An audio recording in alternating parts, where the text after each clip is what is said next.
All right, welcome to our first ever retreat planning masterclass. Are any of you planning on leading a retreat in the near future or want to do more of that good stuff? Okay, 1, 2, 3. Have any of you hosted a retreat before, or will this be like the first kind of? I know Melissa just did. Melissa just did, Diana and Kadi. Cool. Awesome. Nice. So yeah, it would be interesting after we share maybe to hear what stands out to you, having kind of had your own experience, and if there's anything that we mentioned that you're like, oh yeah, having done a retreat, I know next time I would do it like this, you know. But yeah, I want to preemptively just set expectations, because I think we always underestimate how much there is to say. So even though I said that we'll be planning some together, I would like us to have some time for that. But there is a lot of really amazing information that we wanted to include, just so we gave you like everything we think about, everything A to we Z. could possibly think about. And because we wanted to give you all of that without skimping too much, so we might have to push back and set up another session just to have a little work session together, if that's something really important for you guys to do together. Sound good? Y'all with us? Awesome. So I figured we would go through some really practical stuff, just because I think that is the bulk of, what you guys need to know. And then, energetic stuff, how to create an incredible retreat, how to fill the retreat, how to use ads to fill the retreat, setting the tone and flow for your retreat, et cetera, et cetera, et cetera. So let's start more on the practical side. We're thinking to go through the styles of retreats that can be had, the length, size, and some of the practical considerations behind each of those. So if y'all want to take notes, you can, or else we'll also make a document available with some of the notes that we've taken. So just to go through some of the styles, there's so many different types of retreats that you guys can have, and that we've also had in the past. One, for instance, is more of a luxury style, right? Luxury like R&R, which is just like really nice accommodations, really nice food. Like it's kind of pampering vibe, rest and relaxation vibe. You just like show up and there's a pina colada and like a little, and it's just like, wow, I'm a towel folded like a swan. Like swan. You gotta have one of those. It's like everyone enjoys a little bit of swan towels pampering. So that's one style. Another is the kind of other end of the extreme, which is more like adventure, outdoor, maybe athletic or extreme. Yeah, like kind of retreats. Backpacking in Patagonia, and it's like, wow, I want to go backpacking to, this mysterious place I've never heard of. It's like that total other end of the extreme. Yeah. Another one is like more so of a travel cultural experience, like a tour style. Like when we just went to Morocco was a tour, but it was also woven into like the devotional culture of Morocco and the music culture of Morocco, and the food and the artisans, etc. And so it was a bit of, it was mostly just a tour.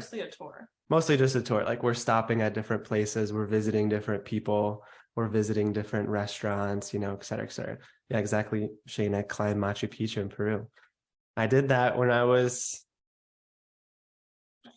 17, I think. I climbed Machu Picchu at 4 a.m.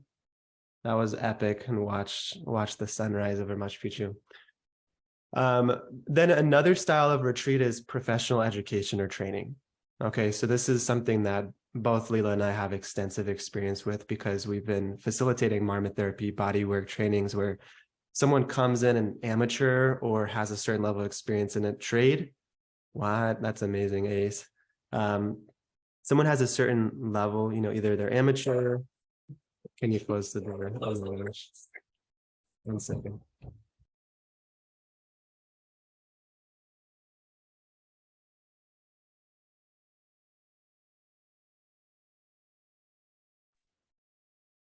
So anyways, professional education or training, right? Someone comes in, they're learning a particular craft or particular trade, and then they're leaving with, it doesn't necessarily even have to be a certification, but some sort of trade that they can then, monetize or just add to their skill set, right? So that's another style, professional education training style retreat. Lila wanted to add like camp out kind of retreats. Not camp out per se, but like a camp, like a kids camp, or like a summer camp, right? teen camp, or a adult camp. It's like a certain mood. It's not exactly like, hardcore, but it's just like nostalgic and reminiscent. And maybe it is with children if you work with children or families. We're just trying to throw out like a whole range rather than just like a retreat where we do yoga. You know? We're just trying to like create a spectrum of what types of experiences people like. I also think something valuable to note about some of these styles of doing retreats is that it's really been a trend the last few years for adults to get back into play, right? For adults to like have more play, have more fun, like be like a kid. And so I think like just even the idea of having like an adult summer camp is so fun. Like an adult business summer camp, right? Like an adult like jujitsu summer camp, an adult like art summer camp, It's like, it's just so joyful to think of ourselves in those settings, and it just brings another mood. And then Lila also wanted to mention like family retreats. Is there anything you wanted to mention about that? I think it can fit into any of these contexts, but just remembering like retreats can be, the reason that I made this range is so that you could think about what are unique experiences to curate. And I think family experiences are pretty rare because you often have things it's very rare for like adults or for kids, but for people to have like really nice family experiences, I think it's pretty unique. So I know a few of you work in that area, so it's something to think about. And then the last style we wanted to mention was a healing retreat, right? So Shayna, like you mentioned, having something that's more like ritual, ceremony, where people are just coming to really let go, release, renew themselves, and heal something deep inside of them. Yeah. And I feel like with healing retreats, or something actually I wanted to write, but I couldn't quite find the words, but it's like a practice together, where it's not necessarily like you're learning something new, or it's so much about the like new experiences, but it's just like, hey, I want to like have a solid meditation practice, and I really need to like go somewhere, and I need to be with people to allow that part of myself to cultivate the rituals and the practice to get myself into that space. It's something valuable for me, but like I need to be in community to do it. I need to be in a curated space to do it. So kind of alongside healing, it's like ritual creating, practicing together. Yeah. Or like, for example, I did a Colombia trip, and a big part of it was like we did, journaling every morning. Like we did morning pages, which is something from the artist's way. And we just wrote 3 pages every single day. And it's like so simple, but so profound. But probably something you ain't never gonna do on your own if it's not a practice already. Yeah, so we all need help with practice. I'm like very careful with the commitments I speak to myself because I don't want to break my word. And so I'm like, maybe I should start journaling every day. And then I'm like, how about I just write 1 sentence just today? Like I like really lower the bar so that I make sure I can just like make sure to keep my word. And then I'm like, all right, maybe tomorrow I'll decide to commit to that same thing and write 1 sentence tomorrow. And then I can build on that commitment. But it's just so nice that like, there's something about just going somewhere and someone just telling you to do something. And then you're just like, yeah, I'm going to do it. Yeah. Right. Like there's nothing else to to do. There's nothing else to do. It's like, you have your phone put away, like you're here in Costa Rica or whatever. It's like, you're going to journal. Like now is our journaling time. Yeah.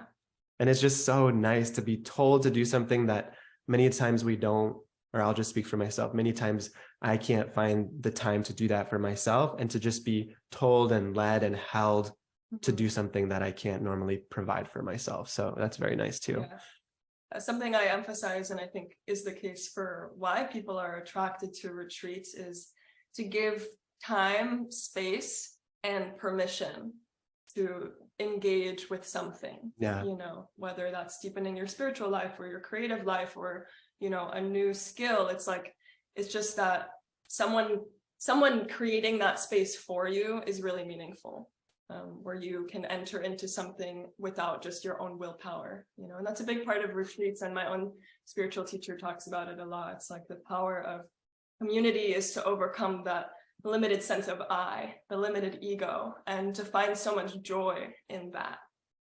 Yeah. So those are just to throw out different ideas of styles of retreats. And we're going to keep going a layer deeper as we move through some of the practical elements, but just to cross some of these other elements off. Length of time, it's really up to you. You could make it as simple as like a weekend getaway. Like, so for instance, if you're in New York City, you could just have people take a 1-hour train ride to go to upstate New York and be in the Catskill Mountains. And make it super easy. From LA. Yeah, Joshua Tree from LA, like anything that's like an hour or two from like an urban center. It just makes it such a low barrier to entry for someone to have an amazing experience. You can also make it like anywhere from like 6 to 10 day immersive experience. Okay, so that would be like the next level of commitment. Okay, so just going from 2 to 3 days to 6 to 10 days. Okay, and this can be local or it can be in another country. Okay. Yeah, this one tends to be like the highest attention and care I think that you really need, because of the time frame. It's just enough time that you have to keep people really engaged the whole time, whereas the next one that I have listed here is a residency style program, you know. So maybe it's like 2 to 4 weeks and you're diving into some new knowledge or a new lifestyle. You know, I know maybe people have done like their yoga teacher trainings in like a month-long setting, or, you know, learning Ayurveda or whatever it is, or maybe even like like healing addiction, right? That's more like residency. It takes a longer time. I think after leading so many retreats, we've definitely come to the sobriety, like how long we can be in a retreat setting. Yeah. It's like, but some people do love this style, you know, and want to lead something that's 2 weeks or 3 weeks or 4 weeks. And there's more consideration that you have to have in something like that, because while you're in that retreat, you're not going to be probably doing sales. You're not going to be probably doing anything else. So it's more of like a very intentional move that you would have to make doing something like a residency.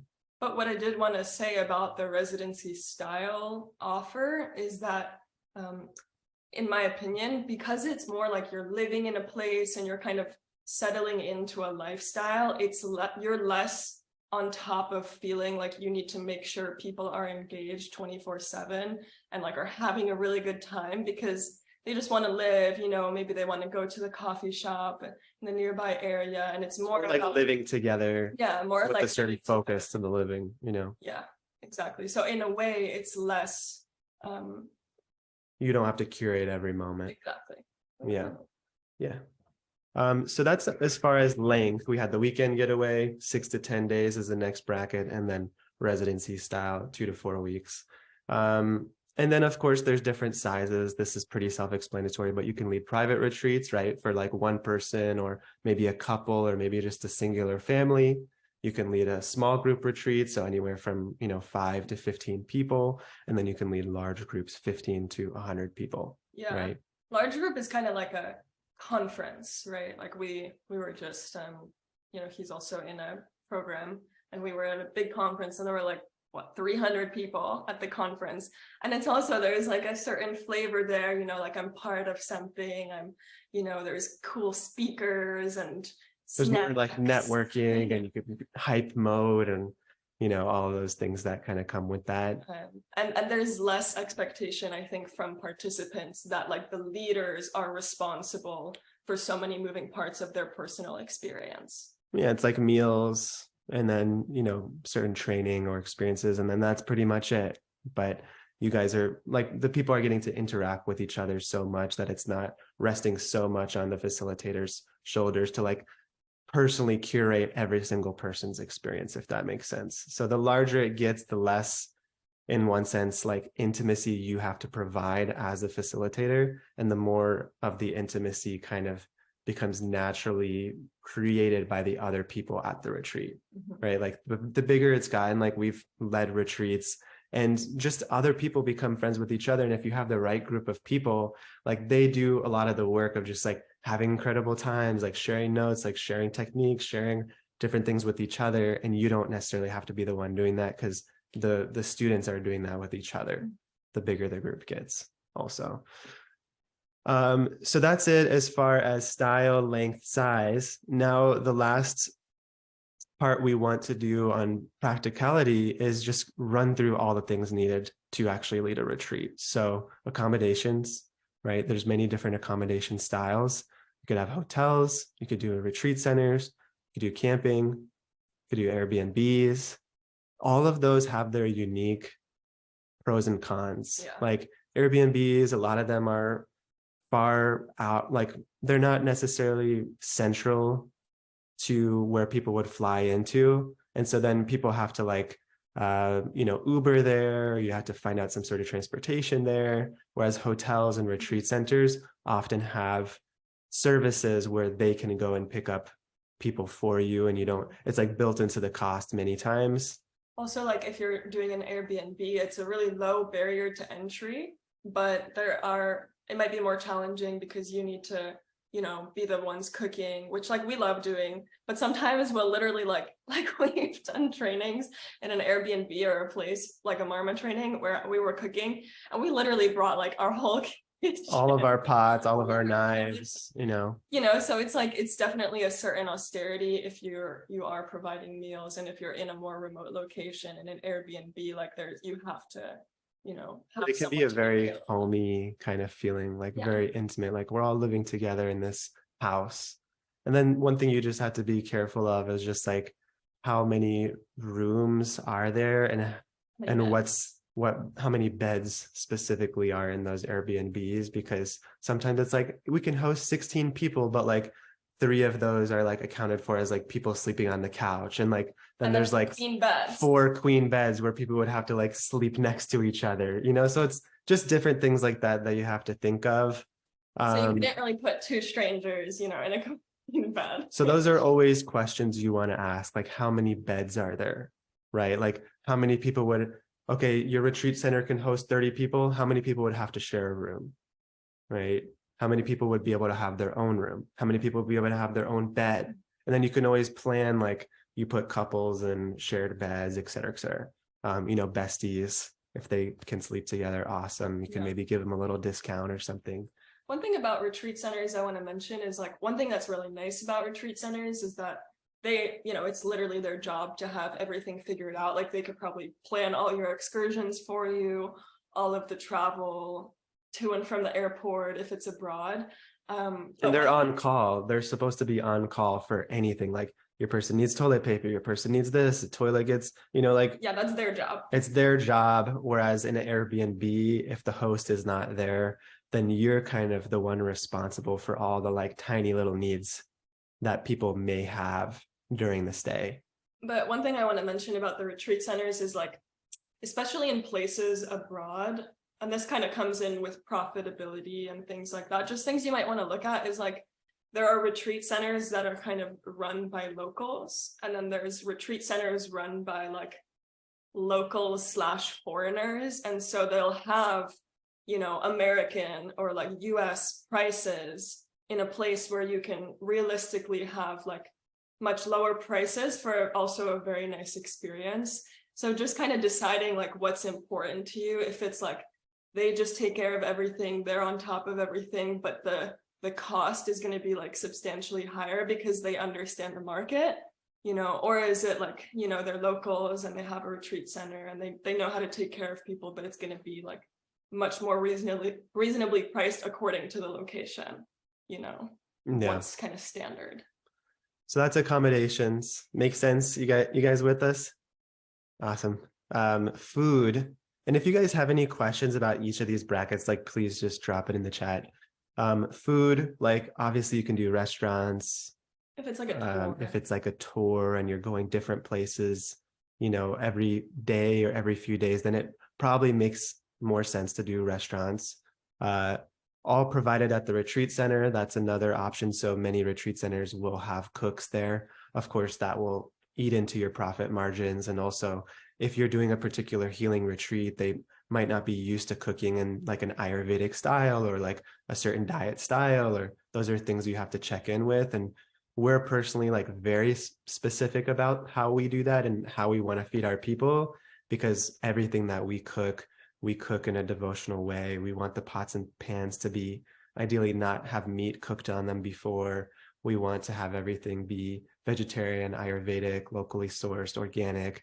So, so we have like a lot of we have like, to a normal person, we're like super annoying with all the standards, but it's really important to us that we're feeding our people things that is going to uplift their consciousness and actually be healing. So you have to think about that. And the best way to ensure that is home cooked, right? It's easy to say because we love cooking and I cook all the time and I'm used to cooking for a lot of people. So it's like, he hires We're me. good at cooking. He hires me to cook for the training. Or, yeah. And that's She's like, can you just get me like a few dresses? I'm like, done. All right. You can come, I'll hire you. You can come cook for the retreat. But it's nice if you have like those relationships with people, that are your friends and do well. And it's always, in my opinion, it's really nice to just keep things in-house, like everything. Yeah. Like, and not even just in this context, like, I feel like, we did that for our wedding. We did that for all different areas of life. Is like, how do I include the expertise of my friends and people that I care about and that I want other people to meet, in these experiences. Yeah, we've also had like past students that became close to us, like invite them for the next round of that same retreat or training. And they kind of do like a work exchange, like, we'll pay to fly you out, if you cook and you take care of all that stuff. And then it's like they get to participate in all the parts of the retreat when they're not cooking. And so they get like the retreat part for free, but they're cooking for you. Like they're basically doing it as an exchange.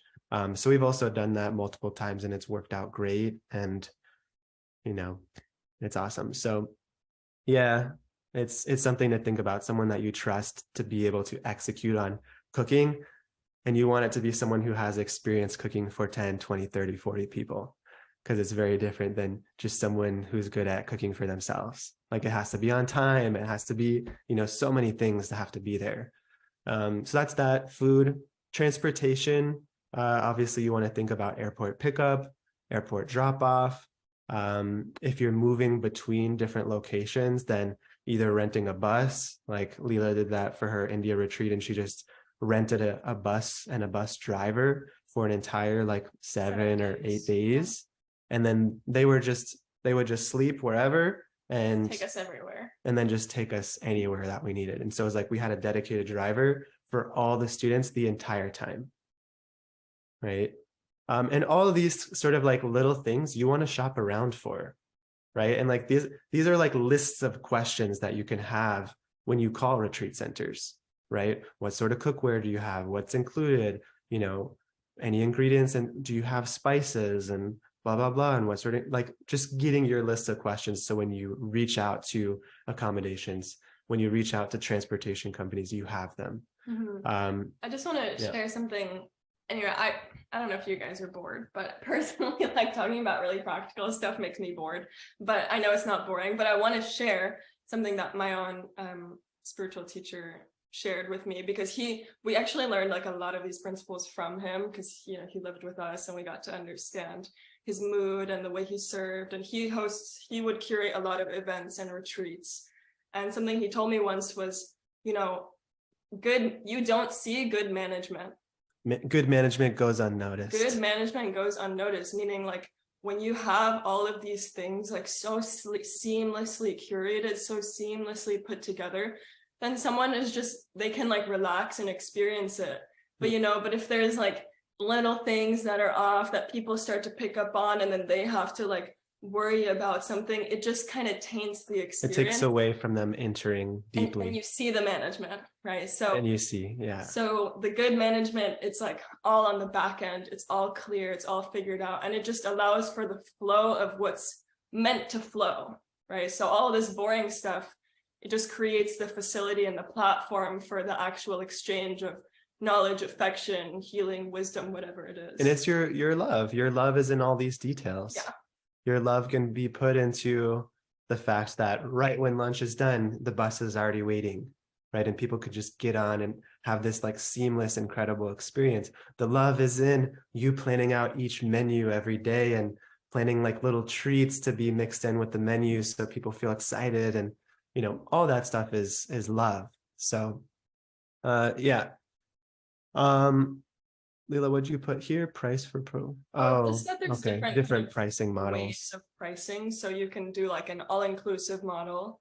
You could You do cover everything. yeah, right? from A to Z. They just literally show up, don't think about anything. From the moment they land in the location to the moment they leave, they don't have to spend another dollar and or think about any detail. Yeah. Right? That's all inclusive. Or you could just have the programming and the stay included, and then people are responsible for their own meals. So that's kind of relevant if you're like on a tour, you're going to different cities, and people can Eat out and take care places of their they own want. meals. And usually hotels have breakfast, so that's pretty easy. Or if you want to go like for example, like our Marma training that we just did, it was the first time we did it in LA. It was just the training. We had the physical space in an urban setting for the first time, and people in downtown LA, and people had to take care of their accommodations and transportation. And their transportation, and we cooked for them. But we could have had them go out for lunch also, if we provided meals and education basically, but they had to find their own place to stay nearby, and they had to get themselves to and from the retreat space every single day. So it's just your personal decision, and sometimes like if it's easier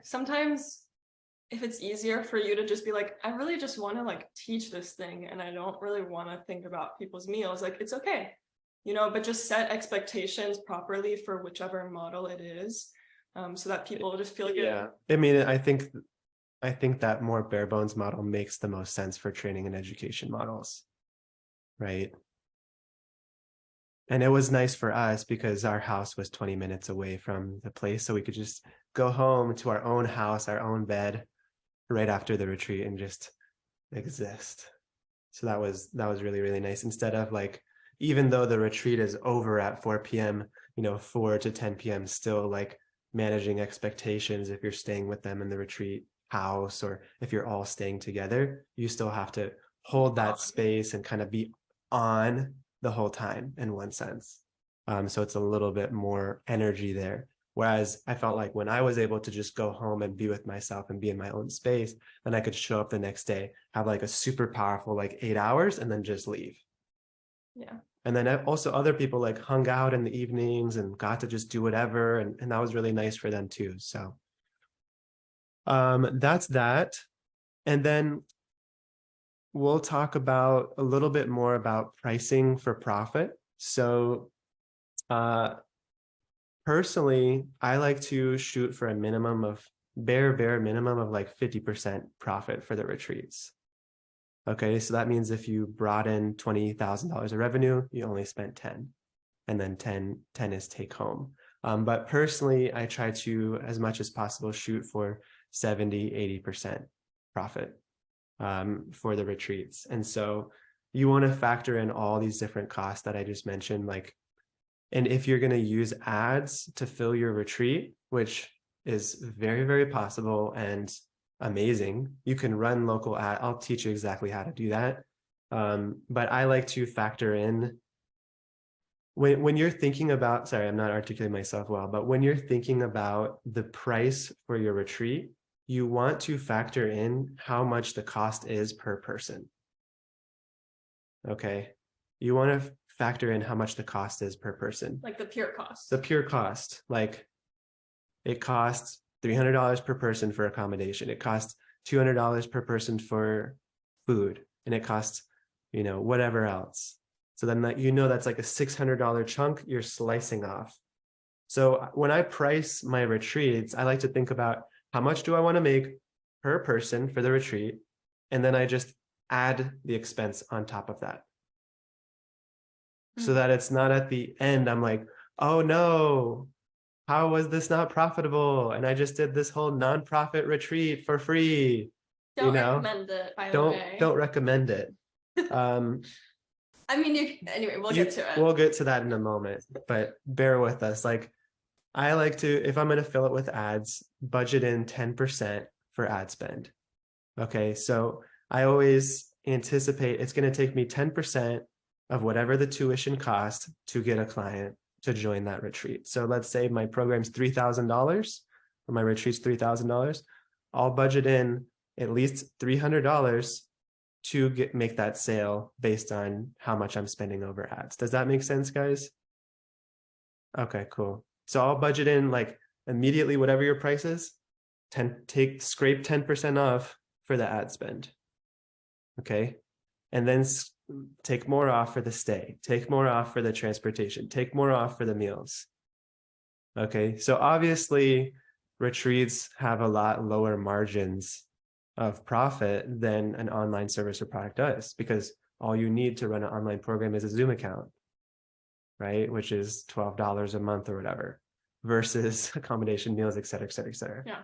Also, don't forget to factor in the cost of your own transportation, and your own costs, your own stay, right? As well as, and we'll get to this talking about facilitators. That's why I wouldn't recommend having like 18 facilitators in Greece. I'm gonna have all my friends come. Flying 18 people out to Greece and paying for their luxury hotel, right?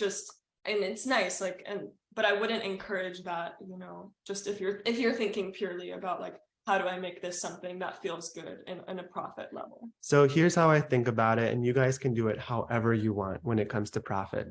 Decide whether your retreat is a business decision or a fun thing to do.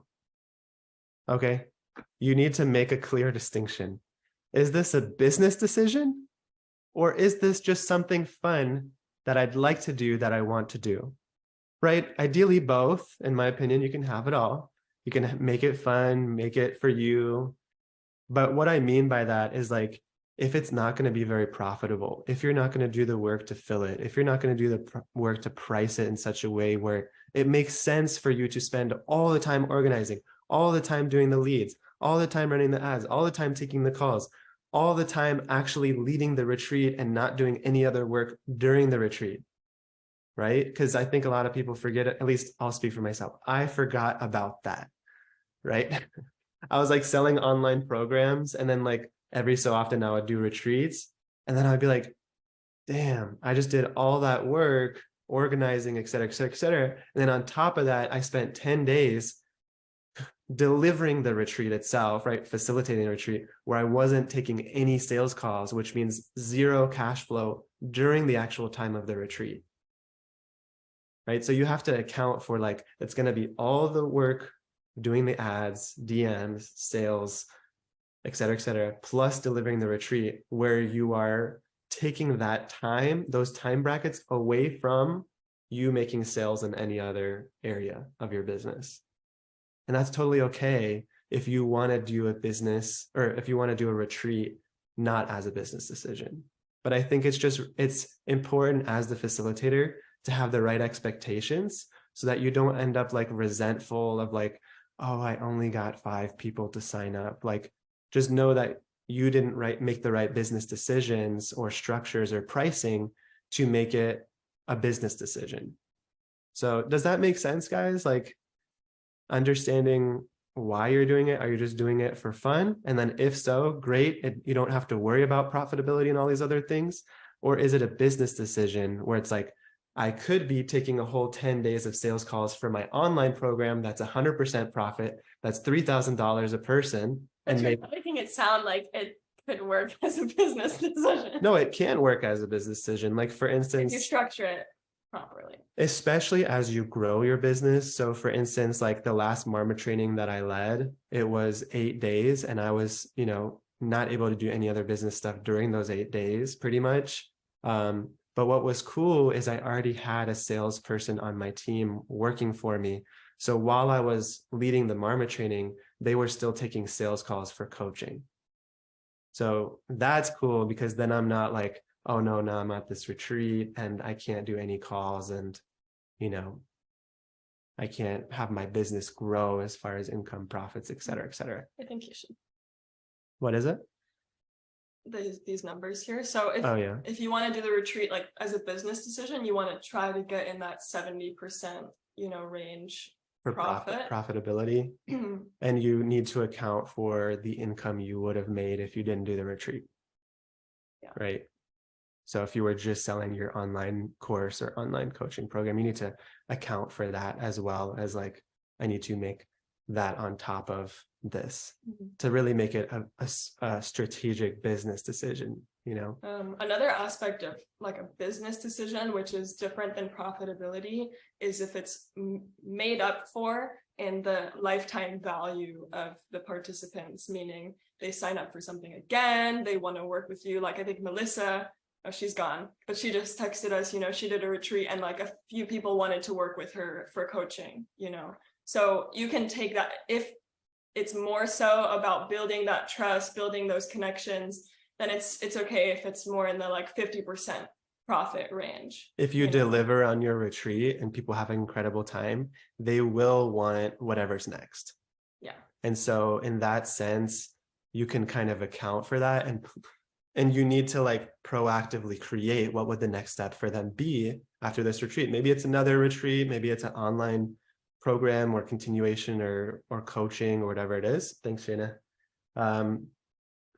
Yeah, so anyways, those are things to keep in mind. Everyone doing good? Anyone like spaced out or want something different from this? We're going to talk about more exciting stuff very soon. But this is all this stuff is also that exciting. People need to know to, actually practically, because you're like, great, we got all the vibey stuff and there's like zero practicality, it's not going to be super helpful. So I want to make a quick note on collaboration. So here's how I think about collaboration. Like, let's say you want to lead a retreat with somebody else, or another teacher, another leader that Here's all the things I would consider. Who's going to run the ads? Who's going to DM the leads? Who's going to take the sales calls? Who's going to make the homework video? Who's going to organize the entire retreat? Who's going to contact the students? Who's going to lead the classes? Who's going to be the manager and overseer of the entire retreat? Who's going to follow up after the retreat? Right? Those are just all different elements. Why you want to figure that out preemptively is so that you're not like, hey, Diana, why don't we lead this awesome retreat in Mexico? And we'll split the profit 50-50. And we'll just, you'll lead some classes, I'll lead some classes. Cool. The actual retreat is the minimal part of the work to be done, right? Running the ads, doing the sales calls, like all that other stuff, organizing all the details, like that is a huge chunk of the work. I would say that's like 60% of the work. And so what happens, for instance, if Diana and I lead a retreat together and we're like, great, we want to get 20 people at $3,000 each, right? Which will be $60,000. And let's say I sign up, 14 people and Diana signs up 3. Are we still going to split the profits 50-50? Right? Ace is like, But right? just, yeah, it seems obvious, right? It seems but obvious. When it's in this interpersonal situation, especially if it's like friendship, then if those boundaries or roles or expectations weren't very clear from the beginning, then you just get into this murky territory of finances, friendship, etc., etc. And you want everyone to feel like they're thriving from the collaboration. Like, you have to ask yourself with any collaboration, does everyone get more from this? Right? Do I get more from this? Does the other teacher get more? Do the students get more? Right? That's the only way that collaborations make sense, is when everyone gets more. And it's possible to structure things in a way that everyone gets more. It just takes preemptive problem solving and actually thinking about things together, rather than just assuming everything's going to go well and then becoming resentful if things don't turn out exactly how they plan. Don't do that. So something, I'm going to give you guys a super easy exercise I've used for every collaboration I've done that's been extremely helpful, which is what are all the things that could possibly go wrong or annoy you about the collaboration? Okay. And you both make a list. So let's say me and Diana are leading a retreat. I would make my list of like, if Diana like didn't make any sales or like made like way less sales than me, like I would be annoyed. If this happened with Diana, I would be annoyed. If this thing happened, like list everything that could possibly go wrong, that would possibly upset you, right? And then what you're going to do is write the action plan if you begin to feel that way. And if that experience begins to occur. Okay, so I'm making my list about Diana and about the retreat, and Diana's making her list of what would potentially annoy her about me or the situation. And we're both making our list, and we're both making what our action plan would be if we began to feel that way. And then what we do is we come together in a meeting and we both go through our list and we both agree on the items and the solutions to each item. Does that make sense, guys? This was huge for me when I learned this. Yeah, and we'll share even like a little bit further when it comes to the flow and the tone and the mood of the retreat, other things that we've learned, because retreats tend to be, I mean, still like in an online business, there's always interpersonal exchanges and maybe upset clients or upset collaborators, but there's like a space or a distance, specifically with retreats and finances and the way things get mixed in. It's like the most kind of interpersonal, you know, the most room for interpersonal kind of disagreement or squabble. And so we're going to give you guys before you start, Cuddy, before anything happens, before any agreements are made, before you're even like, great, we're doing this. Yeah. Before you're like, great, we're doing this, you go through every problem that could happen and what your solution or action plan would be for that problem. And you both do that and you both agree on the action plans and you make that in a clear document that's saved so you can both refer to it. Mm-hmm. And then like delegate each of these responsibilities, like, and what happens if you don't get the ads to work? And what happens if you don't make any sales? And what happens if, you know, whatever. So Shayna, yeah, you're welcome. Okay. Awesome. Is this clear, guys? Awesome. Cool. The last thing I'm going to talk about as far as practicality is filling your retreat. And then we'll talk about flow, what to put in the retreat, like the actual retreat itself and some things we've noticed. And also a lot of you have led retreats before. So if there's anything we're missing or that you feel like we should add, please just chime in. So filling your retreats, one thing that we've noticed and is certainly a trend is that retreats grow really well out of pre-existing in-person or online communities. Okay, so like if you're already leading coaching programs, if there's people that already know, like, and trust you, those are like the obvious people that will be likely to sign up for your retreat, right? And just for example, you know, like the conscious business mastery retreat that we want to do, it's just like everyone was like, yeah, I've never gotten a chance to meet all these people who are, you know, incredible leaders, and I want to spend time with. It's just like the community aspect is there, and the trust aspect is there, and so it's almost like a no-brainer that someone wants to come because of those relationships. Yeah, I mean, we just had to post it, and now we have 12 out of 15 slots taken, right? We just posted it. I didn't have to do any sales call. I didn't have to talk about anything, you know, just made a simple text post on school and we got, you know, 12 out of 15 people already filling it. And just similarly on that same note, like what we were talking about, you know, lifetime value is also, if for some time you have focused on doing in-person retreats, then that also naturally translates well into people online working. They feed into each other, right? Because a retreat is like a one-off experience. They had, you know, meaningful transformation. Now, how do I sustain that transformation over time? It's going to be through continued support, and continued community. Yeah, the two can feed into each other quite nicely. That being said, you can totally fill a retreat with complete strangers from Instagram ads. And we've done it many times. We did it going all the way to India. We had a group of pretty much complete strangers, all from ads. Having the Marmot training in Los Angeles, I just ran ads to pretty much LA, just so I'd make it really like a no-brainer for the people coming. And we filled it pretty much all through ads. We had a few referrals and people who knew us, and some people who were in this coaching program. Brandon was there at the Marma training, who's in this call now. So it's totally possible. We've done it many, many times. So don't worry about it. Like, they don't know me. They don't trust me. They've not ever experienced me. Don't worry. You can fill your whole retreat through ads. And you would practically do that in the same way you would do your high ticket online course or coaching program.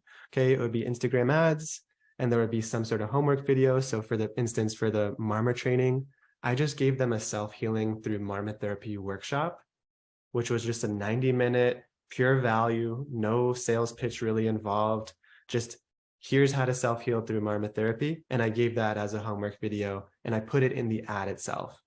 Now, what's cool about running ads for retreats is that instead of being indirect, like I'm looking for 5 people who want to upgrade their healing skills and blah, blah, blah. I'm just saying, I'm leading a Marma retreat. Like, who wants to come to my Marma training? Skill, you know, like you can just have it be super direct, like Marma training, here's the dates. And then like I personally like to run ads as a carousel for retreats, where they can swipe and then they'll see like 1, like we're going to learn this, swipe 2, we're going to learn this. And it's like amazing pictures of like the locations, the things that we're going to be doing, the food that we're going to be eating, etc. And just like really paints the pictures of all the elements.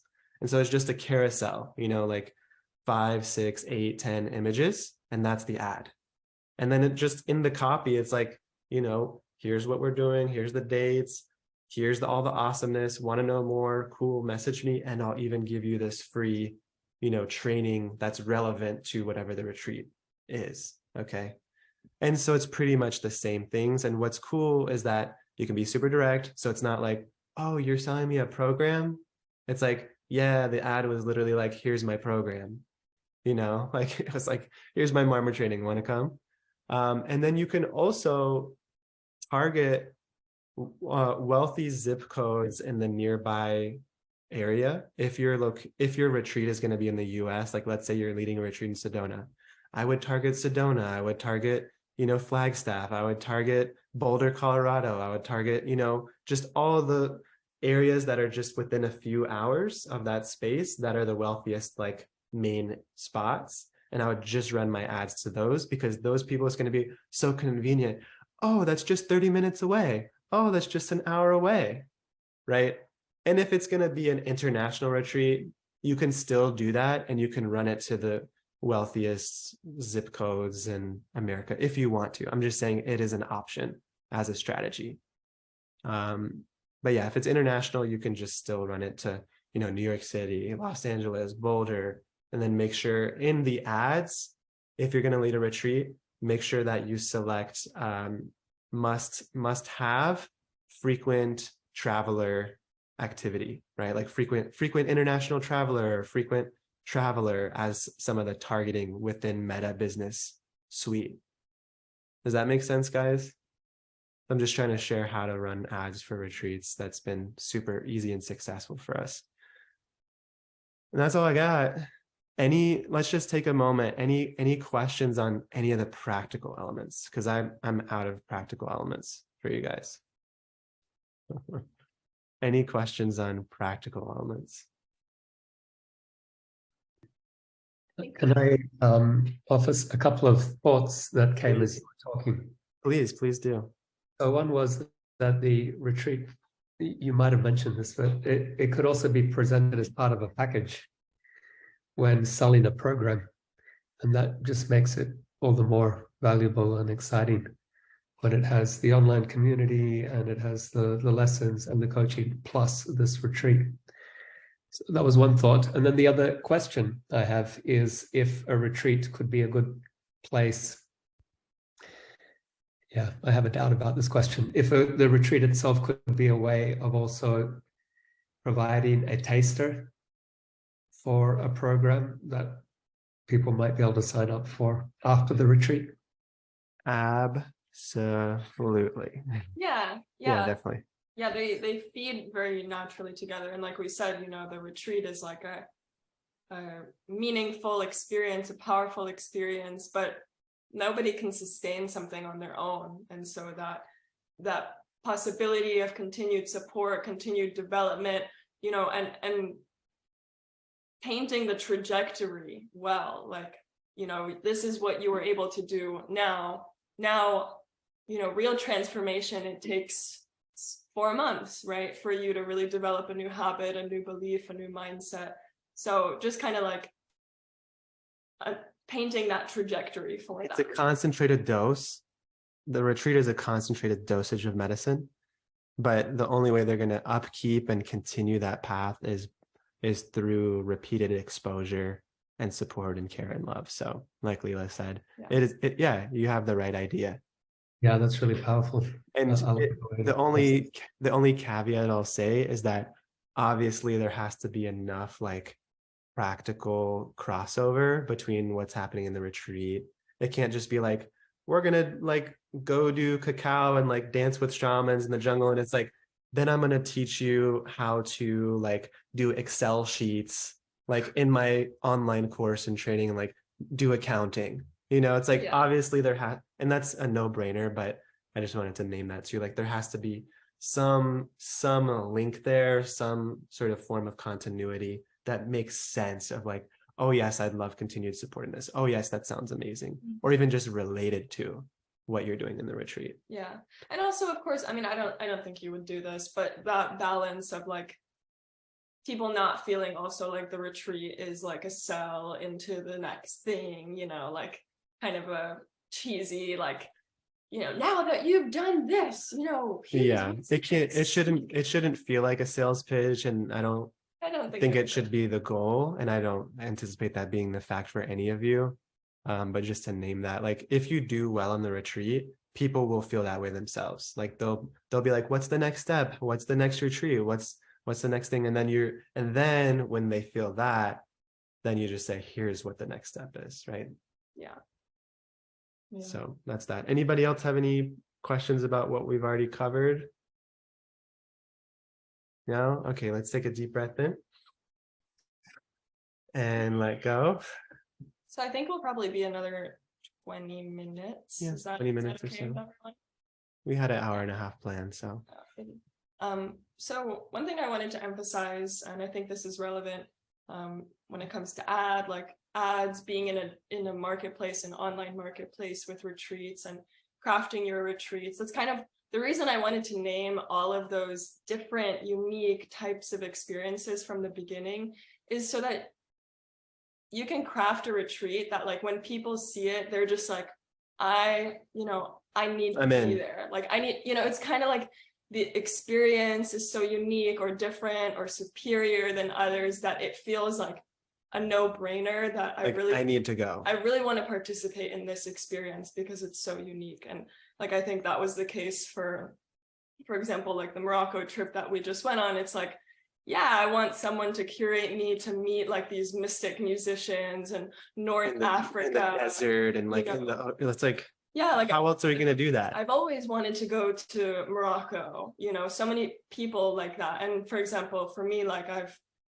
did the India trip, I did a Colombia trip, and now I'm pregnant. So I kind of took a pause, but like I was planning an Israel trip. And so like so many people who, for artists and so there were a few different elements. For example, with the Israel trip is like, in Israel, it's like you're walking through the Bible, literally, like you're walking the path of Jesus. It's like, oh my gosh, I've dreamed of going to Israel my whole life, and I can do it with a group of like-minded artists, or art also as political healing, right? Like that was a theme that I wanted to explore there in Israel because I have a friend who's really connected with like the Palestinian communities and people who teach and create music, to heal from the things that are going on their land. And so it's like that type of experience someone sees and they're like, oh my gosh, that sounds fascinating. Like I really want to participate in that, It just makes it less of a commodity sort of retreat,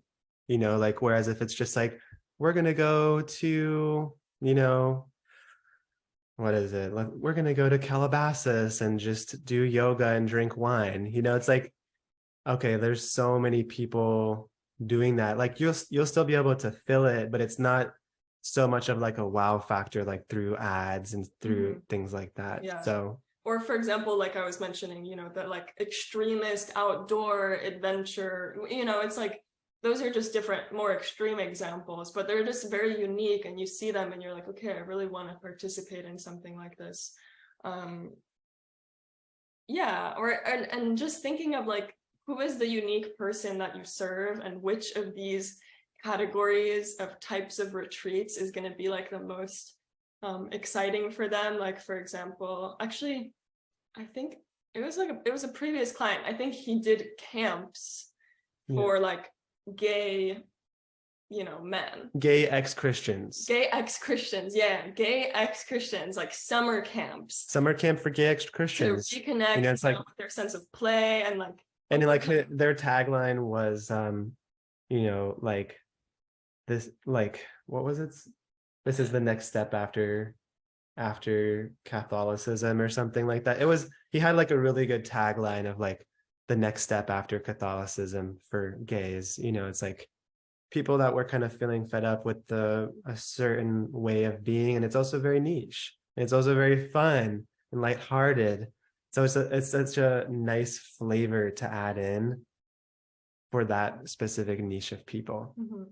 So I mean, I'm not saying that like every retreat has to be this like wild, bizarre experience. But it does help, especially like in the advertising, if there is that unique aspect. And something that I was just thinking of before is like, for me, for example, if I see an advertisement for like, anyway, don't take this offensively, but like some random lady, hosting a yoga retreat in Bali or something like that, I'm like the only reason I would probably go on that is if that person, like that personality, was someone that I really, really wanted to learn from or spend time with. And it's almost like if there aren't these other really thoughtful factors, it has to be more about like the personality of or the like if there was facilitator. some like really specific skill and like master teacher that was going to be there to facilitate this one method of healing that is not available, like then it would be like, okay, maybe we should look into it. But if it's just kind of generic, like another retreat to Bali, another wine and yoga in the mountains of California, like it doesn't like strike us. And I think one of the ways that we've tried to lead a lot of our retreats is just thinking about like what would be like a super nourishing experience for ourselves. What would that include? If I were to take myself on retreat, what would that look like? And then just trying to make one-to-many solutions, like being able to have 10 people have that experience or 20 people have that experience. Mm-hmm. Yeah, and something that's going to take you out of, like Yamuna said, that kind of commodity, like you just get an ad for a yoga retreat in Bali by some random person. Sally Sue, who I'm sure is a great Sally Sue, very kind Sally. Something that I think is going to make like your process unique in terms of marketing is going to be that you have value up front. And also, if you think about, everything that we have used for the pitch creation for your online programming is like, can you think about your retreat experience as having a trajectory, as having a certain key outcomes, right? That are really emphasized. And so when you're on a call with someone, it's like, you can still use that same pitch structure, of course, related to this particular experience, but to paint the picture in like a really compelling and clear way that probably no one has ever done before in that particular space. Whereas, rather than emphasizing, like so often you'll see people do, it's like you'll have 2 yoga classes a day and you'll have, really great meals, like emphasizing the transformational experience and the steps by which that happens. In a really understandable and concise and compelling way. It's just going to like increase the power of that sales process. Okay, last little section. We'll take a deep inhale and exhale. So we wanted to talk about things during the actual retreat to think about, facilitate. So we want to talk about setting the tone and flow of the retreat.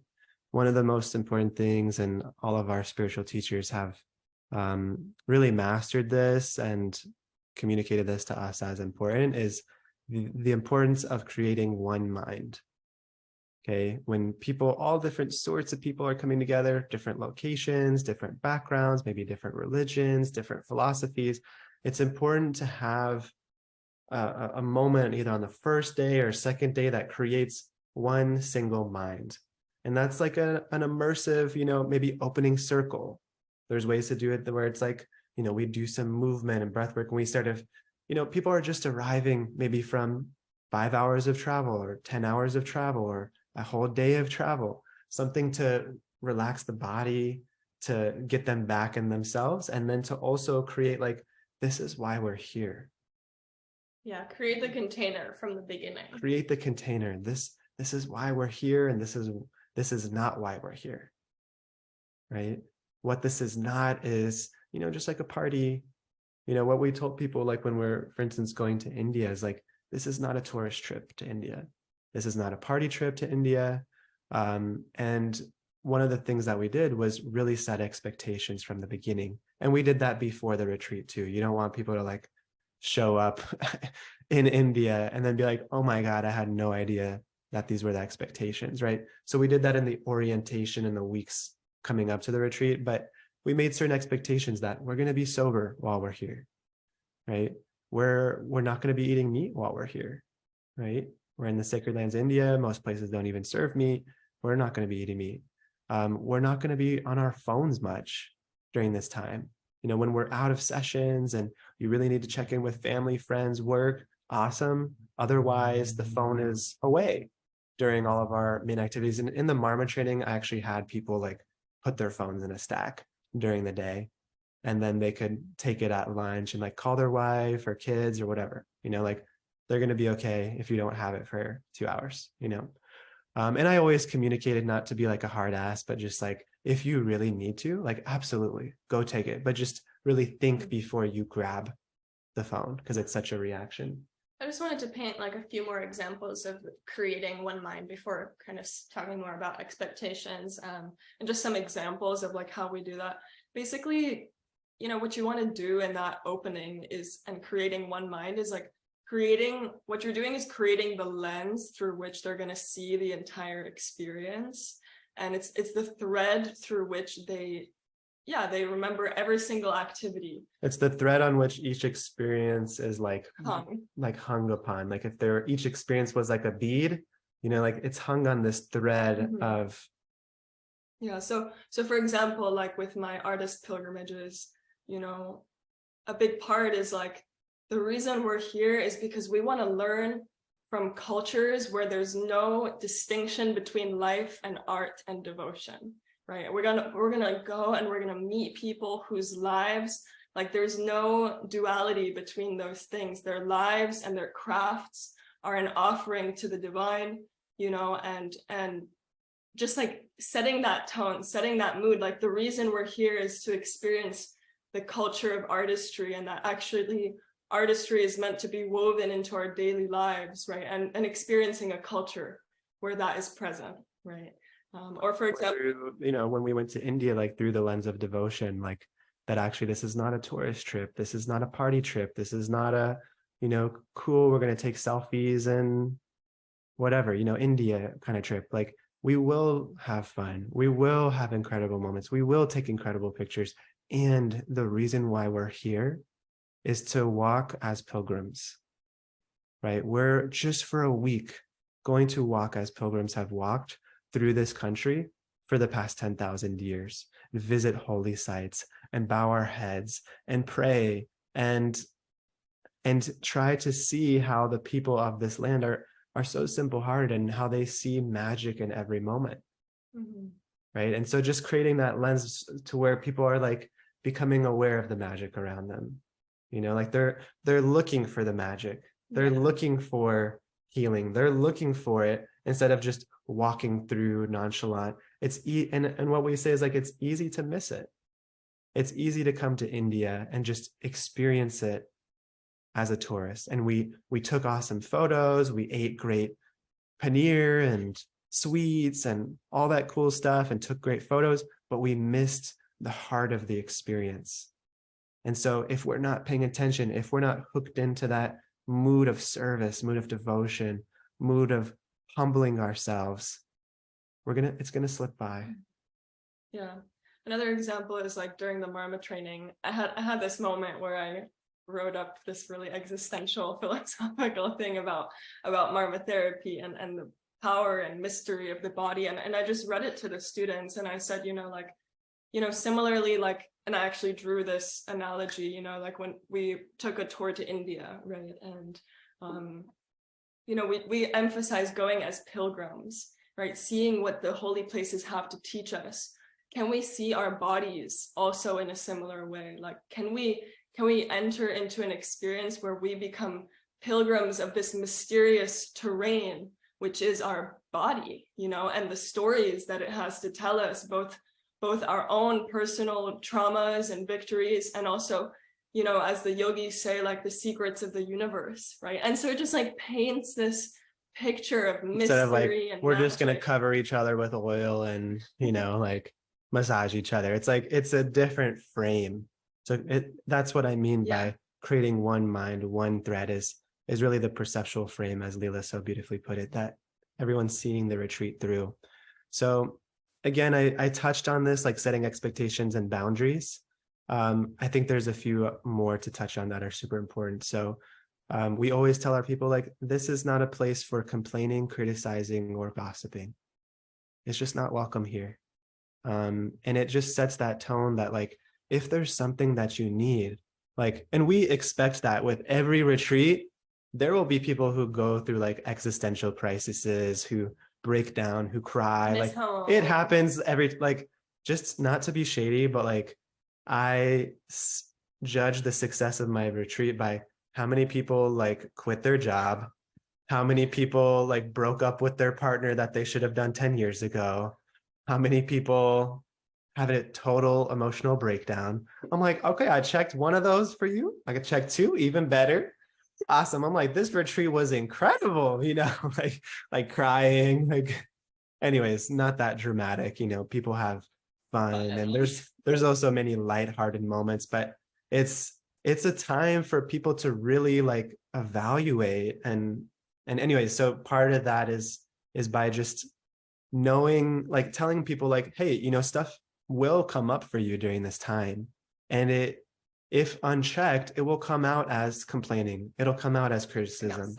It'll come out sideways. But what we want to do is deal with it directly, right? This is a safe space, and come to myself, come to Lila, come to one of the facilitators if you need to express a need of yours, and we will be absolutely sure to make sure that your needs are met and that space is held for you if something's coming up. Mm-hmm.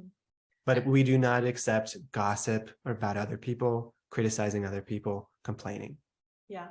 And also just knowing like this is partly what you sign up for if you want to be doing retreats. It's like just factor that into the equation. It's like the same way you factor profitability and you factor numbers. It's like just factor in all of these social dynamics, because it's a really unique social situation. Like, no one lives in villages anymore. People don't live with each other and do everything together. For some people, it's like on day one of pilgrimage in India, they're like, wow, this is too much to be with 12 other people. We're like, okay, well, you're here. We got 10 more days, so obviously we don't say that, but it's like, we need to hold space for that, and just, okay, how can we support you? Do you need a little time? You need to take your own personal time when we go to do this thing, like, that's cool. Yeah.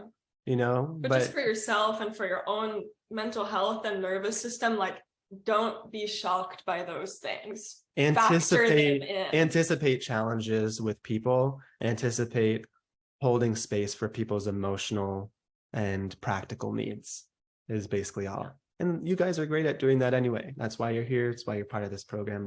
And the larger that is one nice thing about larger, like, you know, you have 100 people, which is obviously kind of a lot, but there is less of that. You know, people aren't going to expect you to like hold them emotionally. But for smaller things, it's more. The smaller it is, the more it's almost like on you to help people through their personal things. Okay. Respecting, okay, another expectation is like respecting where other people are at on their journeys. Okay, so we always let our students know, like, hey, you know, maybe someone's been in healing for 10 years. Maybe someone, this is their first day. Maybe someone's been in spiritual life for 20 years. Maybe someone else, they don't have any conception of spirituality in their life right now.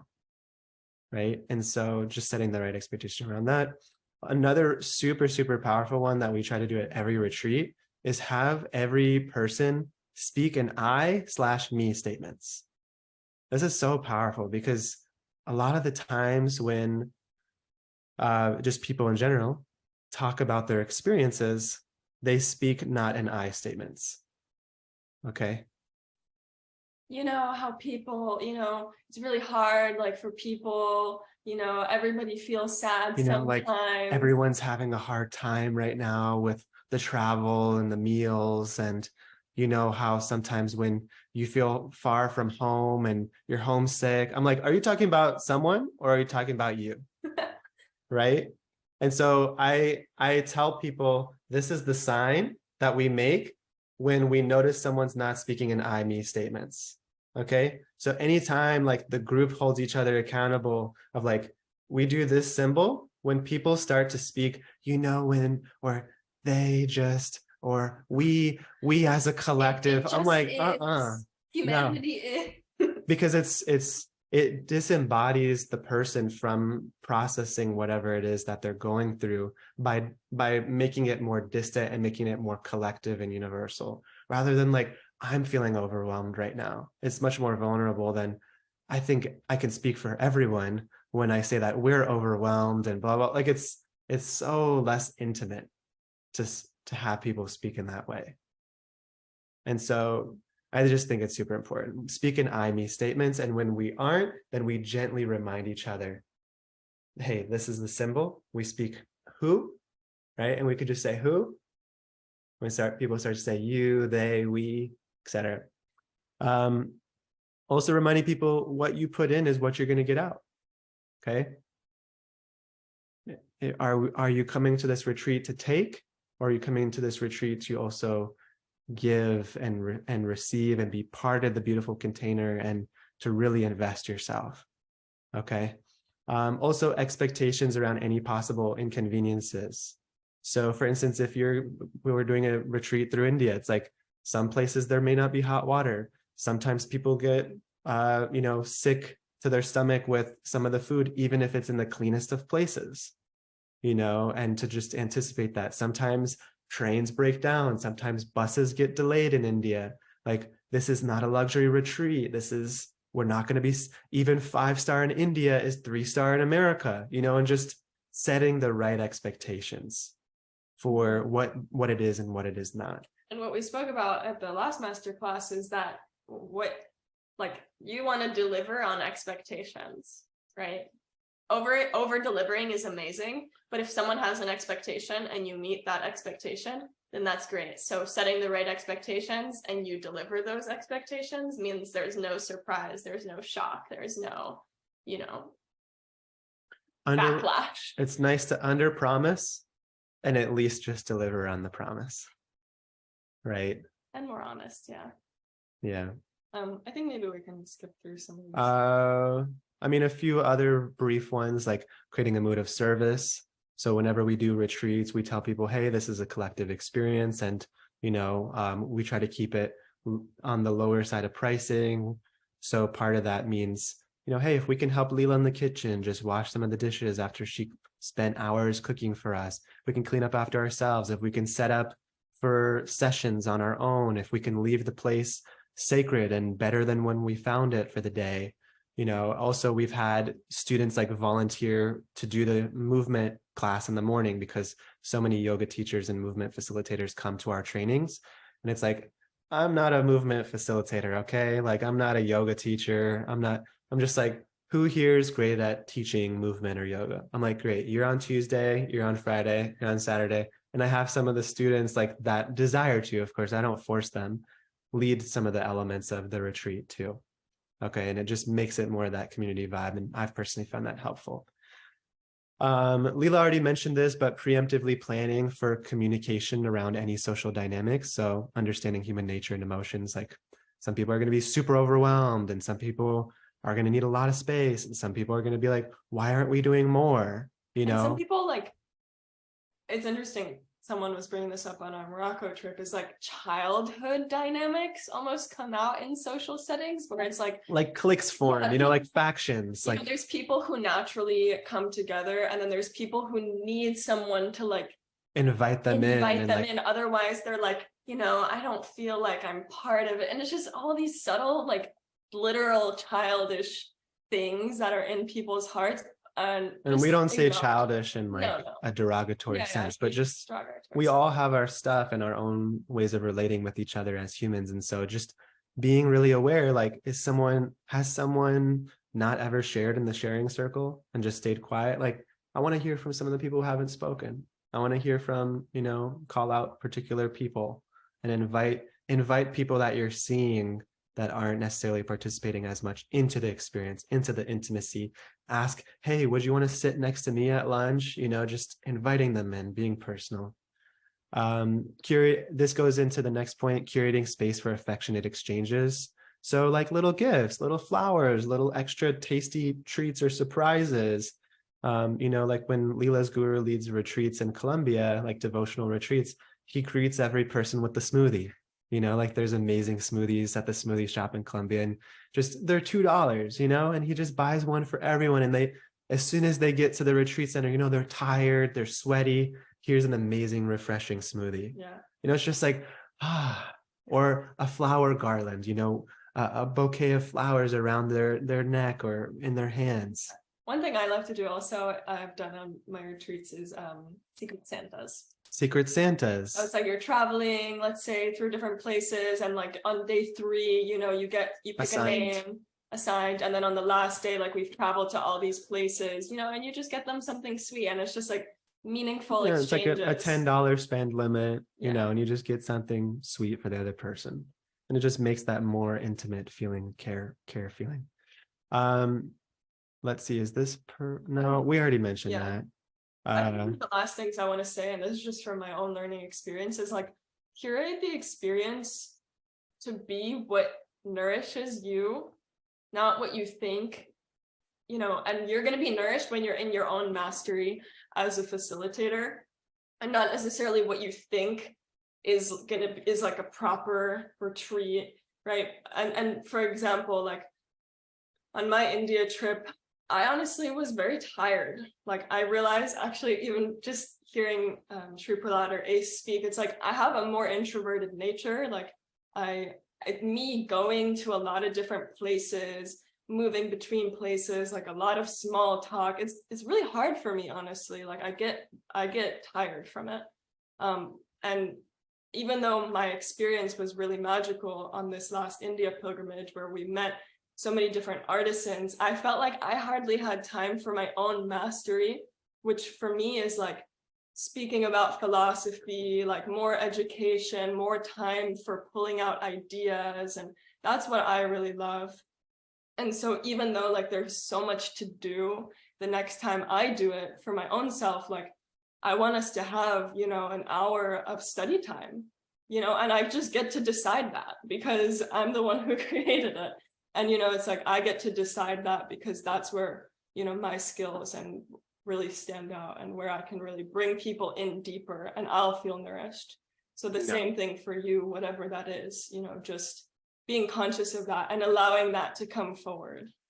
Also, just a point tied in with that is having some sort of flexibility with the schedule where it's like, maybe there's certain slots in your retreat where if people want to participate, awesome. If not, it's optional, you know, like another outing or another workshop or another whatever. It's like, this is going to be optional, you know, and then for all the group stuff, like as much as possible, you want everyone to be there.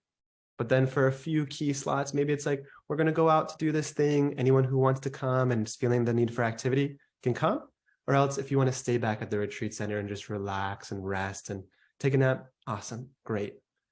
And, you know, if you're like, for instance, leading it with a partner or someone else, like you can also be one of the people to stay back and you don't need to participate, which is nice.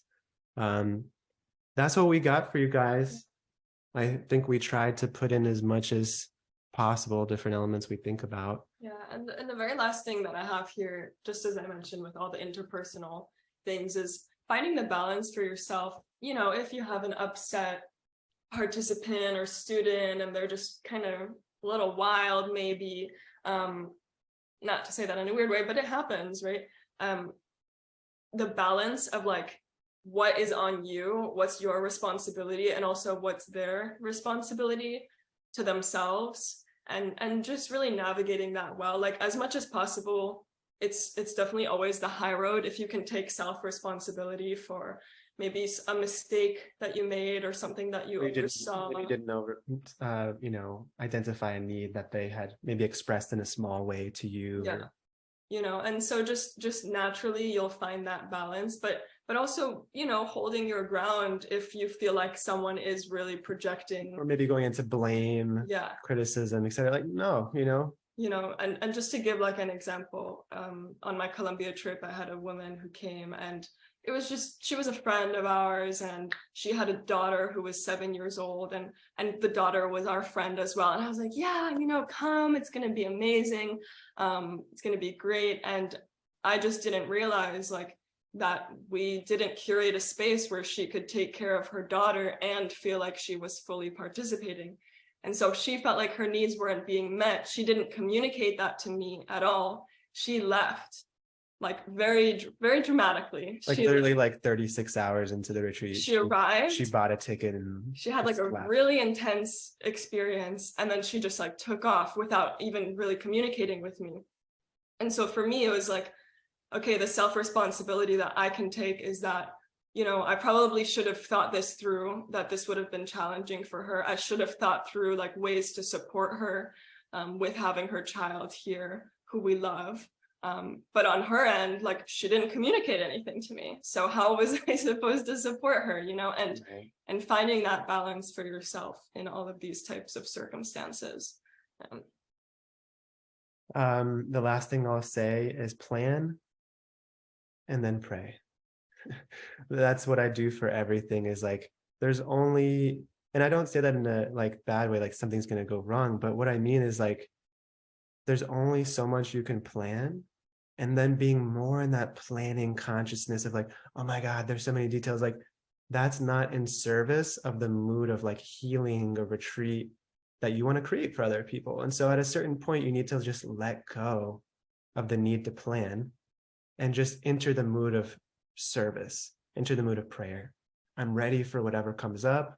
I'm ready to be completely present for the people in front of me. And that's it. Whatever happens, happens. I've done enough planning. Mm-hmm. And I think that's always been just my mode. I'm like nervous before the first day of a retreat. And it's like, oh my God, maybe there's still details, blah, blah, blah, blah. And I'm just like, remind myself, like, plan and then pray. And I just let go. And I just have experience after your first or second one that goes well. It's like, now you just trust. Mm-hmm. You just trust. I know it's going to go well. I know there's going to be challenges, and I know it's going to be so worth it and so beautiful. And everyone's going to be taken care of. And also, just last thing. I think this is the literal. We keep saying last thing. This is the literal last thing. Knowing that you can announce and sell your retreat before having every single detail of the schedule planned out, like you absolutely do not need to have a specific schedule when you sign people up for your retreat. Yeah, for instance, I pretty much just sold out the CBM retreat, and I just said it's going to be in September sometime in North Florida somewhere, and we're going to learn these things, you know, most likely, right? And we almost sold it out already.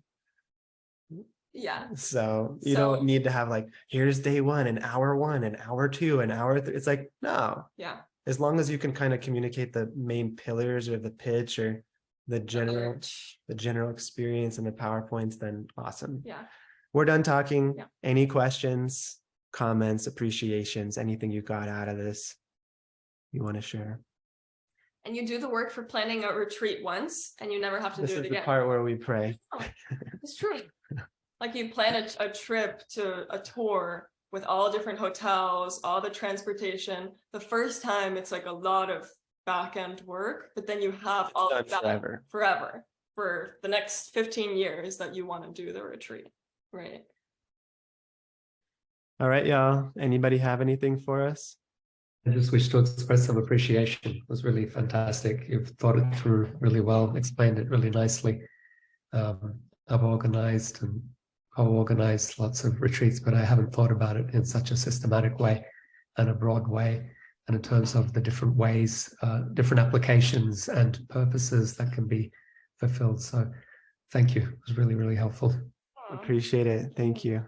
And if there's anything that we missed, based on your experience that you feel like can be added in, please don't hesitate to post it in school or, just let us know and we can add it into the notes or something. Thank you. Brendan, did you want to say something? I did. Yeah, thank you. I just wanted to share, I was inspired by you guys to kind of lead my own personal in-home retreats. And Nice. I'm leading my first one in 2 weeks with collaborating obviously with two people, with someone who has a massage studio in Provincetown where I live.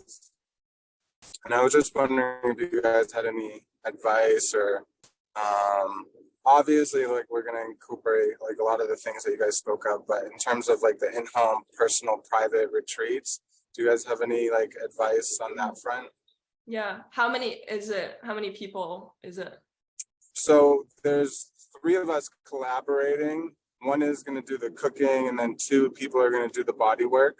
And in the retreat, it's going to be max 4 people. So we can do like one-on-one support for the retreat itself. I would definitely have and this is applicable for any sort of retreat, but really have clear expectations of what the primary thing that each person is looking to get out of that experience. And then also because you're going to be doing body work, I want to mention the same intake form that we had for the Marmor training that you came to, like any injuries, any medical conditions, any diet, things with your diet that we need to be aware of, any medications, etc. Like having all of those practical bases covered so you can feel really safe applying body work and healing practices to them. I think there needs to be some time for structured moments, like here's body work, here's a class on this, but then there needs to be individualized moments too, since it's so few people. And since there's 2 of you facilitating, you could have time for one-on-one coaching or one-on-one consultation or with them, Yeah. just make it so meaningful. You're just with them and they've already had body work. They've already had healing meals. It's just going to be such a fantastic experience. Yeah, I'm really excited about it. That's so cool. Nice. I'm so happy to hear that. Congrats. Yeah. I feel like, someone's coming to you right now. It's it's a pivot point in their life. So if you're in that one-on-one kind of container, it's well, what is this moment for you? What's the transition that you're in? What do you need support in stepping into, right? Yeah. It's and you can look through all the areas of life, their health, wealth, relationships, career or purpose, right? And like the workshop we did on top of the mountain. Yeah. That's a really good outline, the 5 values of life and just kind of guiding them through hey, where are you in this pivot point in your life? And sitting with that and exploring with that. I think on top of that, which is a really great point, is understanding what style of leadership that they want. Some people just really need to be handled so gently and lovingly. They've had a really hard time. And some people need their asses kicked and want their asses kicked.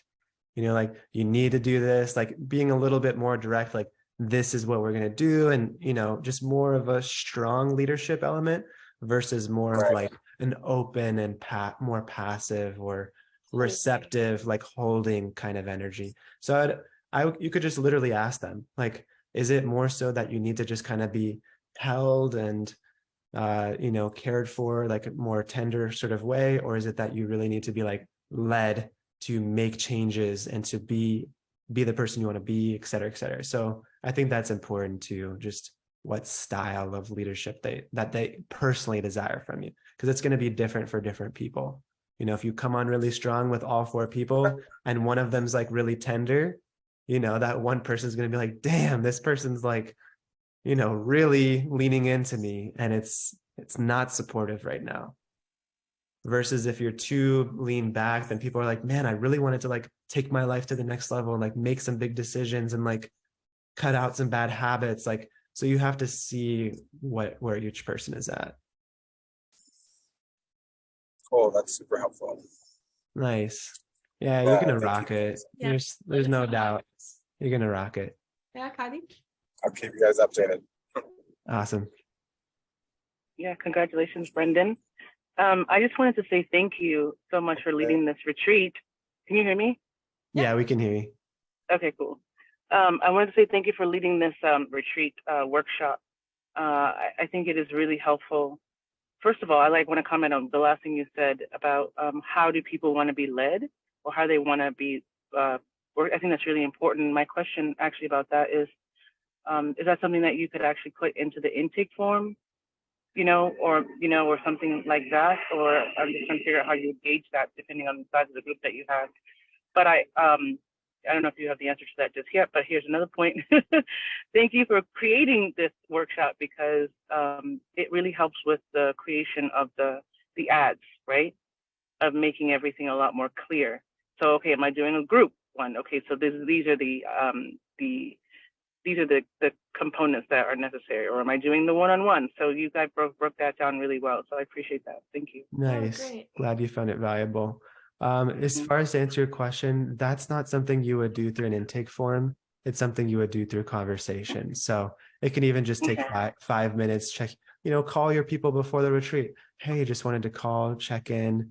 And, I wanted to ask you, what is the number one thing you're looking to get out of this time together? Or if they already put that part into an intake form, hey, on the intake form, you said this is the main thing. What does that mean for you? Right now, how would you be best supported in attaining that? Would it be more so this way of leadership or this way of leadership? And then sometimes people are like, well, I think I need both. It's like, awesome. So I'm going to lead in the best way I can. And you let me know where you maybe need me to lean back and where you want me to kind of lean in more. And as you develop as a teacher and healer, which I already know that you really are, it'll become more intuitive, and you'll see what styles of people are more sensitive and don't really need you to like lean into them, and what people like really, really need that. Need a smash. We need a smash. Just like, I got you, like, just helping them like rise up in their life. Like, I got you. I see you. Like, I see your goodness, and just bringing that out of them. Yeah. It's so important. It is. It's like having children. Yeah. Yeah. It's your And I whole love little how goslings, your little baby geese that are just all running around. Yeah. Thank you. Yeah, you're welcome. All right. Anybody last thing? No, we're a bit of Oh yeah. So, yes. Because I do have one last thing. Sorry. Ace asked about the retreat, because that's something that I actually have in my offer, is about the retreat part, and Ace, you brought that up about incorporating that in as a package. So I wanted to kind of talk about that briefly. Is that something that you would just have as an add-on? I think you talked about this, but as an add-on, or would that be included in? Okay. You could do it however you want. You could do it however you want. Like, I just think like when people don't have much of an experience of you, doing it as an add-on is kind of like an additional pain of like investing. Versus like when people already have an experience of you, then it's not so much a pain. It's like a logical, like, yeah, I want to do it.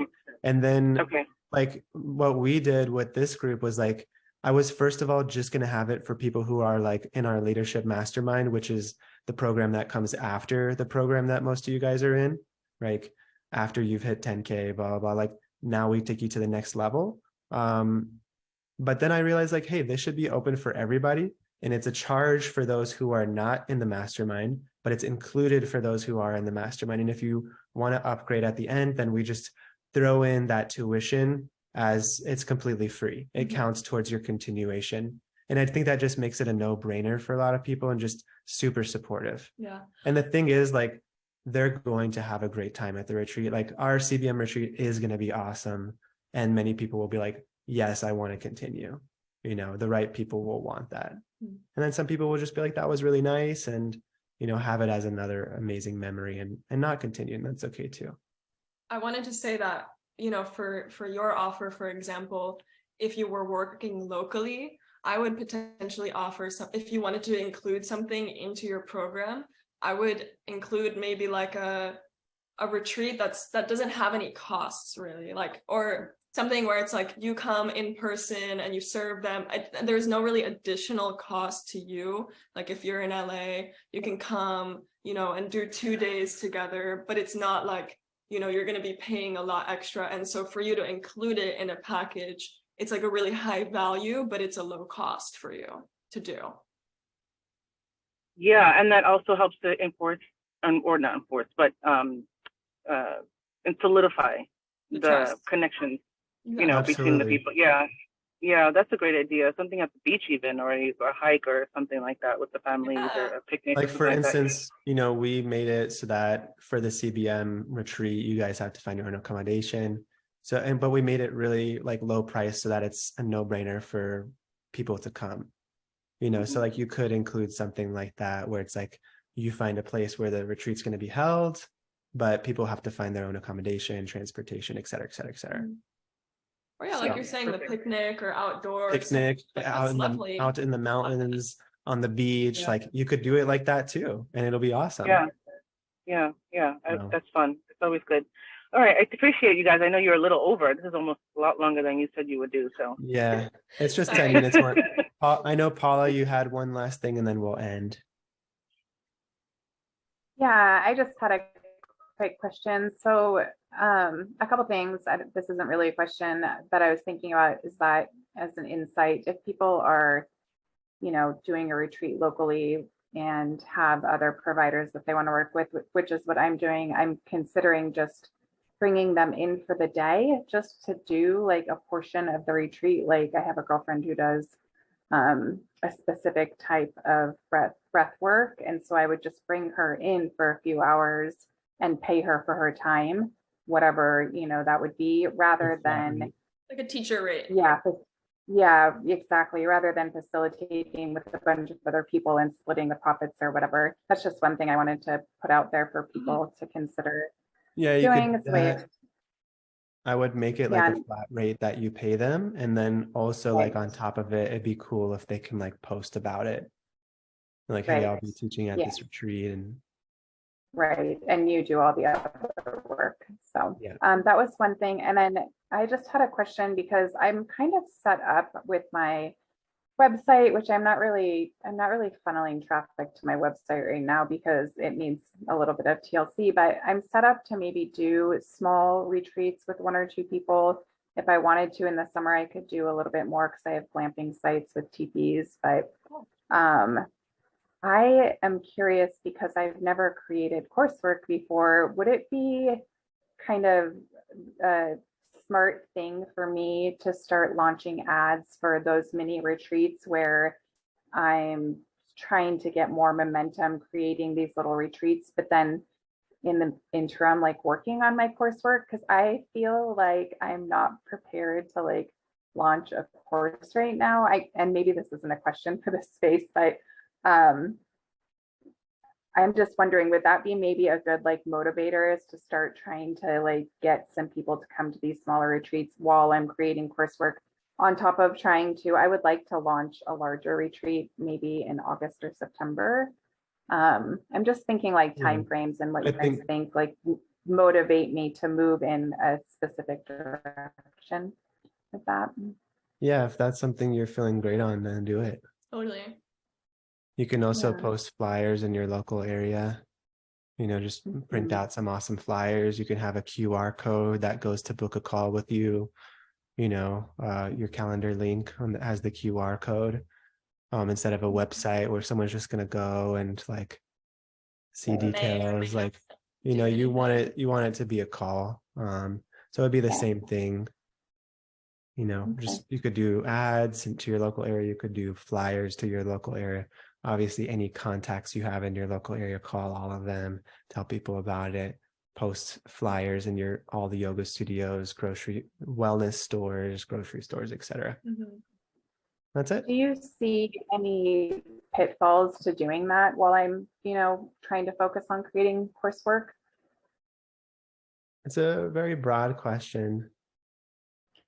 No. I mean, do you think it's gonna like steal my time or my focus, or should I not be focusing on that? Like, I guess I'm just trying to, like, I don't think wanna it will do take good. very much of your time. I think it'll be Okay. like great, nice wins for you, and that for me, I Okay. think, it's always like, what's the lowest hanging fruit that's gonna take you in the right direction, right? So Okay. it's a low hanging Uh, fruit. It'll give you a boost of confidence, and it'll obviously get you some cash flow, which is awesome. So why Yeah. not? Yeah, why not? Okay. Yeah. Okay, cool. Thank you so much. All right, Thanks for guys. this. This is awesome. Thank you. All right, we're out of We're here. We gotta go way over time. Thank you guys for being here and have a beautiful day. We'll see you Thursday. We're seeing you every day this week. This is wild. Crazy. All right, see you guys. Take care.